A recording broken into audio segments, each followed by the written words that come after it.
11 മണിക്ക് നല്ല ഇസ്സത്തോടെ ജീവിച്ച് നല്ല അന്തസ്സോടെ ജീവിച്ച് ഒരു ആലിമിനെയും കുറ്റം പറയാതെ ഒരു സയ്യിദിനെയും കുറ്റം പറയാതെ നമുക്ക് നല്ല നിലക്ക് ജീവിച്ച് മരിക്കണോ.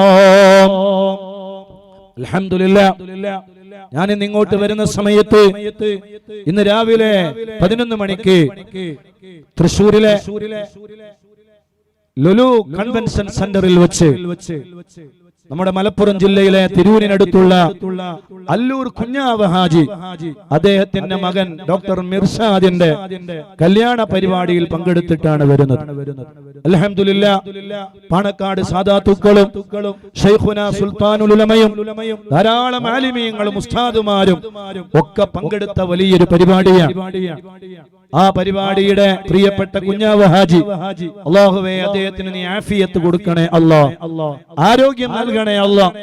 ആലിമീങ്ങളെയും ഉസ്താദുമാരെയും ഒക്കെ സ്നേഹിച്ച് സുന്നത്ത് ജമാഅത്തിന്റെ വളർച്ചയ്ക്ക് വേണ്ടി തന്റെ സമ്പത്തിൽ നിന്ന് വലിയ സമ്പാദ്യം മാറ്റിവെക്കുന്ന നല്ല മനുഷ്യനാണ്. അൽഹംദുലില്ലാഹ്, അല്ലാഹു അദ്ദേഹത്തിന്റെ സമ്പത്തിലും അദ്ദേഹത്തിന്റെ കച്ചവടത്തിലും ബിസിനസ്സിലും ജോലിയിലും ഏർപ്പാടുകളിലും എല്ലാത്തിലും കുടുംബത്തിലും അല്ലാഹു ബറക്കത്ത് ചെയ്യട്ടെ. ആ നിക്കാഹിലൊക്കെ ഇങ്ങനെ പങ്കെടുത്ത് നമ്മളിങ്ങനെ ഭക്ഷണം കഴിച്ചു കൊണ്ടിരിക്കുമ്പോൾ അൽഹംദുലില്ലാഹ് കർണാനന്ദകരമായ കാഴ്ചകൾ നമ്മളിങ്ങനെ കാണുകയാണ്. ഈ കെ വിഭാഗം സമസ്തയിലെ സീനിയർ നേതാവാണ് അബ്ദുസ്സമദ് പൂക്കോട്ടൂർ സാഹിബ്. അദ്ദേഹം ശൈഖുന സുൽത്താനുൽ ഉലമ ഉസ്താദ് അവരുടെ അടുക്കലേക്ക് വരികയാണ്. ഉസ്താദിന്റെ കൈ പിടിച്ച് ചുംബിക്കുകയാണ്. ഞാൻ എന്റെ കണ്ണുകൊണ്ടത് കണ്ടപ്പോ എന്റെ മനസ്സ് വല്ലാതെ സന്തോഷിച്ചു പോയി. അൽഹംദുലില്ലാഹ്, അഹ്ലുസുന്നത്തി വൽ ജമാഅത്തിന്റെ ആലിമീങ്ങൾക്കിടയിൽ, നേതാക്കൾക്കിടയിൽ, പ്രവർത്തകർക്കിടയിൽ നീ വലിയ ഐക്യം നൽകണേ അല്ലാഹ് എന്നറിയാതെ മനസ്സുകൊണ്ട് ആഗ്രഹിച്ചു പോയ സമയം. അങ്ങനെയാണല്ലോ നമ്മൾ ആഗ്രഹിക്കേണ്ടത്.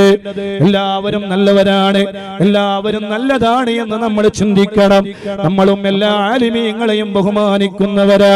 മദനീയത്തിന്റെ 1000ാമത്തെ സദസ്സ് നടന്നത് പാണക്കാട് കൊടപ്പനക്കൽ തറവാട്ടിൽ വെച്ചാണ്. അൽഹംദുലില്ലാഹ്, ബഹുമാനപ്പെട്ട സയ്യിദ് ജിഫ്രി മുത്തുക്കോയ തങ്ങൾ പാപ്പയെ കാണുമ്പോ ഈ സാധുവായ ഞാനടക്കം നമ്മളെല്ലാവരും കൈപിടിച്ച് ചുംബിക്കാറുണ്ട്. അതൊരു പ്രശ്നമല്ല, അതൊരു വിഷയമല്ല. നമുക്കിടയിൽ അങ്ങനെയാണ് സഹവർത്തിത്വം ഉണ്ടാകേണ്ടത്. എന്റെ കണ്ണുകൊണ്ട് നേരിട്ടത് കാണാൻ സാധിച്ചപ്പോ ഉണ്ടായ ഒരു സന്തോഷം നിങ്ങളോട് പറഞ്ഞു എന്ന് മാത്രം. അല്ലാഹുവേ, ഞങ്ങൾക്കിടയിൽ നീ ഐക്യം നൽകണേ അല്ലാഹ്, സമാധാനം നൽകണേ അല്ലാഹ്, ഇസ്സത്ത് നൽകണേ അല്ലാഹ്, റാഹത്ത് നൽകണേ അല്ലാഹ്. അല്ലാഹു നമുക്കെല്ലാവർക്കും നല്ലത് ചിന്തിക്കുവാനും നല്ലത് പറയുവാനും അതേ പരസ്പരം സഹവർത്തിത്വത്തോടെ ജീവിച്ച് ഇസ്സത്തോടെ ജീവിച്ച് ഈമാനോടെ ജീവിച്ച് എല്ലാവർക്കിടയിലും പരസ്പരം സ്നേഹമുള്ളവരായി ജീവിക്കാനുള്ള തൗഫീഖ് നീ നൽകണേ അല്ലാഹ്.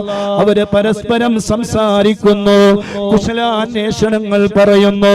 മാഷാ അല്ലാഹ്, അങ്ങനെയല്ലേ ആവേണ്ടത്, അങ്ങനെ ആവണം എന്നല്ലേ കൊതിക്കേണ്ടത്, അങ്ങനെയല്ലേ നമ്മൾ ആഗ്രഹിക്കുന്നത്. എല്ലാവർക്കും ഈമാനോടെ ജീവിച്ച് ഈമാനോടെ മരിക്കണം.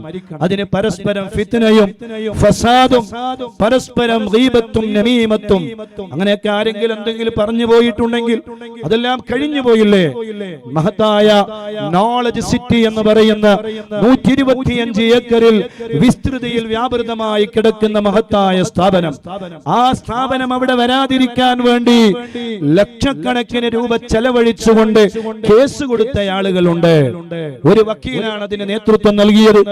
അതിന്റെ പേരിൽ കേസ് വാദിക്കാനും ആ സ്ഥലത്ത് അങ്ങനെ വന്യമൃഗങ്ങളില്ല, അങ്ങനെയുള്ള പ്രശ്നങ്ങളില്ല എന്ന് പറഞ്ഞാട്ട് വന്യമൃഗങ്ങളുള്ള സ്ഥലമാണ് എന്ന് പറഞ്ഞിട്ടാണ് കേസ് കൊടുത്തത്. അങ്ങനെയുള്ള സ്ഥലമല്ല, അത് നല്ല സ്ഥലമാണ് എന്ന് വാദിക്കാൻ വേണ്ടി ലക്ഷക്കണക്കിന് രൂപ ചെലവാക്കിയിട്ടുണ്ട്. ആ കേസ് കൊടുത്തത് കൊണ്ടാണ് അങ്ങനെ കേസ് വാദിക്കേണ്ടി വന്നത്. ആ കേസ് കൊടുത്ത വക്കീല് ശൈഖുന സുൽത്താനുൽ ഉലമ ഉസ്താദ് അവരുടെ അടുക്കലേക്ക് ഈ പെരുന്നാളിന്റെ അന്ന് കടന്നു വന്നു. ഉസ്താദ് രണ്ട് കൈയും സ്വീകരിച്ചു. പ്രശ്നങ്ങളില്ല, പ്രയാസങ്ങളില്ല, വിഷമങ്ങളില്ല. എന്തെങ്കിലും മനുഷ്യ സഹജമായി ഉണ്ടാകുന്ന ഏതെങ്കിലും സമയത്തുണ്ടാകുന്ന എന്തെങ്കിലും പ്രശ്നങ്ങളുടെ പേരിൽ അവർക്ക് അങ്ങനെ ഉണ്ടായിട്ടുണ്ടെങ്കിൽ അതൊക്കെ പുറത്തു കൊടുക്കാൻ വിശാലതയുള്ള ഖൽബാവണം നമ്മുടെ ഖൽബ്. അത് നമുക്ക് കാണിച്ചു തന്ന നമ്മുടെ തുല്യതയില്ലാത്ത നേതാവാണ് ശൈഖുനാ സുൽത്താനുൽ ഉലമ കാന്തപുരം ഉസ്താദ്. അല്ലാഹുവേ നീ ദീർഘായുസ്സ് കൊടുക്കണേ അല്ലാഹ്, ആഫിയത്ത് കൊടുക്കണേ അല്ലാഹ്, ആരോഗ്യം നൽകണേ അല്ലാഹ്. എല്ലാവരും